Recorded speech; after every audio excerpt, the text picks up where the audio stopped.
They say time heals all wounds. But in a quiet suburb in Ohio, inside a house with peeling white paint and a porch that creaks under the weight of winter boots, time doesn't heal. It just waits. It is Thanksgiving Thursday. The air inside the house smells of roasted sage, pumpkin pie, and 30 years of unspoken prayers. Thomas Reed stands at the head of the table. He is an older man now. His hair, once a fiery red, is the color of iron.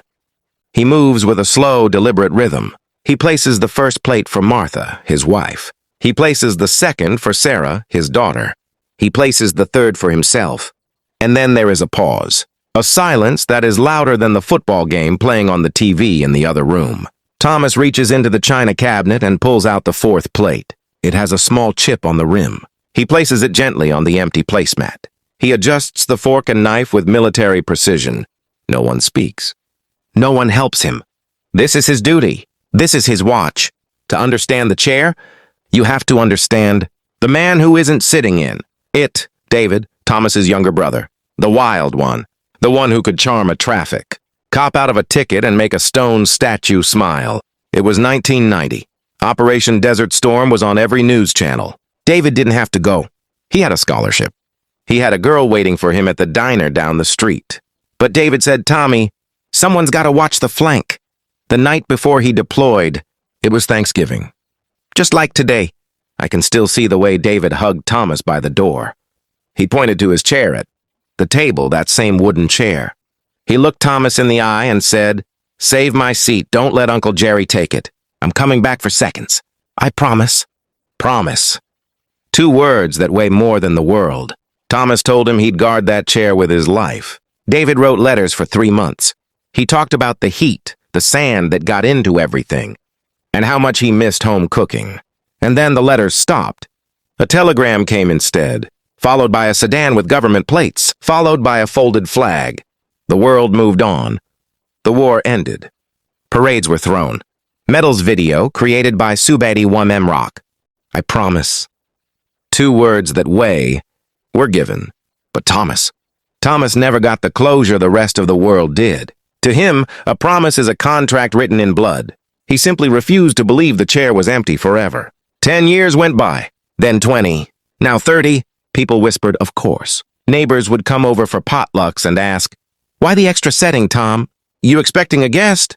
Thomas would just smile, a tight, polite smile that didn't reach his eyes, and say, "He's just running a little late." I remember the year Sarah brought her fiancé, Mark, home for the first time. Nice kid, but he didn't know the rules.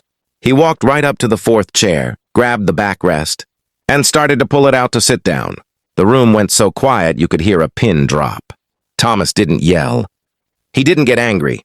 He just walked over, placed a hand gently on Mark's shoulder, and whispered, "Sorry, son. That seat's taken." Mark looked around. The chair was empty to the naked eye. But looking at Thomas's face, he realized it wasn't empty at all. It was occupied by a memory so big, there wasn't room for anyone else. Back to today. The sun has set. The candles are lit. Most families start with grace. They thank God for the food, for the roof over their heads. But in the Reed house, the toast is always the same. Thomas stands up. His hands shake a little, age or maybe emotion. He looks at Martha. He looks at Sarah, and then he turns to the empty 4th chair. He doesn't look at it with sadness anymore. The sharp edge of grief has dulled into a familiar companion. He looks at the chair with respect. He raises his glass and speaks to the empty air as if his brother is sitting right there. "Happy Thanksgiving, Dave. Saved you the drumstick. Just like you asked. Some people say Thomas is stuck in the past, that he needs to move on. But they don't understand the bond of brotherhood. Moving on means leaving something behind. Thomas isn't leaving David behind. He's bringing him along. Every Thanksgiving, Thomas sets 4 plates. Wife, daughter, himself, and the brother who never came back from the desert. Because as long as that chair is there, David isn't really gone. He's just running a little late.